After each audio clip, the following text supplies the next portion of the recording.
what do we do with this whole world of dating? What actually does that mean?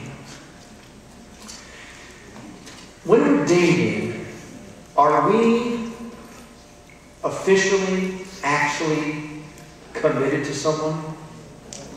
No. Okay? All right, that's the reality, right? That's the situation. All right, let's bring our bodies into it now.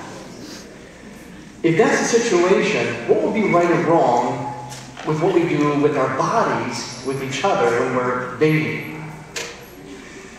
See, being committed is what's called exclusive, having an exclusive relationship. In other words, it's just the two of us, and we're committed to each other. What does that sound like to you? Marriage, yeah. Because in marriage, you actually are committed. You promised it. You promised it before God and all your friends at the wedding ceremony. And so the actions that take place with your body that says our bodies belong to each other, they're committed to each other, they're united to each other, those actions are honest in the context of marriage. But if you're dating, you're not officially committed, or so you shouldn't be, otherwise it's marriage. See, being married is kind of like being pregnant. Either are or you're not. There's no way to sort of be married. There's no way to sort of try out marriage. Either are or you're not.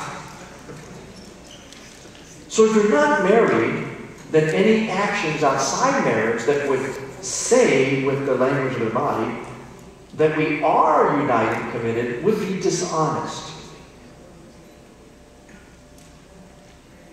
See, certain actions, it's kind of like this. Everything has what's called a directional order to it. You start out here, that has a direction to it. So let's say a certain action, a certain expression between a girl and a guy. It means something, and it has a sort of direction to it. Now that direction could mean towards marriage, or towards bringing that action to what we call the marital act, or the one-flesh union. The marital act. In other words, it's meant to move in that direction, because it's talking about intimacy, that we're really united, we're really close, we're really one. And so this action says, points to marriage, points to then what might culminate in the marital act. Now, if you can't go there because you're not married, then this is where you want to be careful that you don't start out there. Because by its nature, it wants to take you there, or it says, this belongs in marriage. So what happens when you go there and you're not married? How is there a hurt? Well, first of all, especially for people like ourselves, there's going to be a guilt. Because something inside you says, this isn't quite right.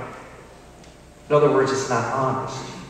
Secondly, a lot of actions with our bodies, by nature, God designed them so that they give us a feeling of being united, of being bonded.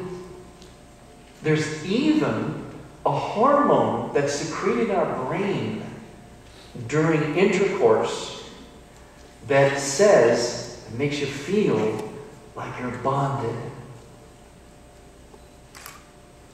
God actually put it in your brain. It actually happens. When two people have a one-flesh union, they have intercourse, their brain actually secretes a hormone that says, we're bonded. Why did God do that? Because He designed that action for marriage, when you are married, when you are bonded. And so your whole body says the same thing. Even the chemistry of your body. It's a total package.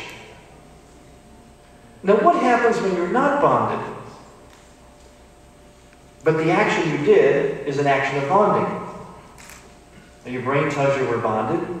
You start to become bonded. You become bonded in a way that's sort of like not really true, a counterfeit.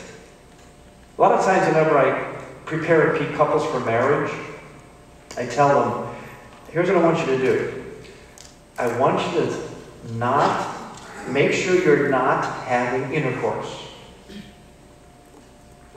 And the reason I'm telling you this, for a lot of reasons, but it will fool you. You could be fooled into believing and thinking you belong together.